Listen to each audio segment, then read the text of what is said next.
కళ్యాణ్ ఎప్పుడో ఇచ్చిన మాట కోసం ఏఎం రత్నానికి సినిమా చేసి పెడతానన్నాడు. వేదాలను రీమేక్ చేస్తున్నామంటూ అట్టహాసంగా ప్రారంభోత్సవం కూడా చేశారు. రత్నం ఇంకాస్త ముందుకెళ్లి మ్యూజిక్ సిట్టింగ్స్ జరిపి థమన్తో 2 పాటలు కూడా రికార్డ్ చేయించాడు. పవన్ సినిమా వెనక రాబోతుందంటే తను ప్రస్తుతం తీస్తున్న ఆక్సిజన్ చిత్రానికి ఆక్సిజన్ లభిస్తుందని ఆశించాడు. అయితే బయ్యర్లు దీని గురించి అంతగా పట్టించుకున్నట్టు లేరు. మరోవైపు పవన్ ఇంకా త్రివిక్రమ్ సినిమాని మొదలు పెట్టలేదు.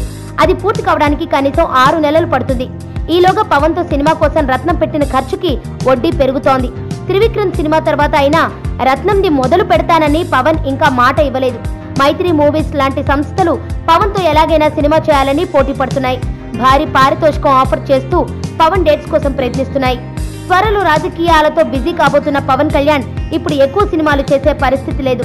ఈ నేపథ్యంలో అసలు రత్నానికి ఇచ్చిన మాట పవన్ నిలబెట్టుకుంటాడా, లేక అసలే అప్పుల్లో ఉన్న రత్నానికి ఈ చిత్రం ప్రీ ప్రొడక్షన్ పై పెట్టిన ఖర్చు కూడా దండగ అయిపోతుందా? సుబ్బు, నీకు తెలుసా, నాకు ఎర్లీ మార్నింగ్ ఒక కల వచ్చింది. నువ్వు నన్ను జ్యువెలరీ షాప్కి తీసుకెళ్ళి వడ్డానం కొనిచ్చావంట. ఏ టైంకి?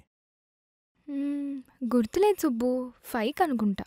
అదే మరి 5కి మీ బాబు వచ్చి బిల్లు కట్టినట్టు నాకు కాల్ వచ్చింది.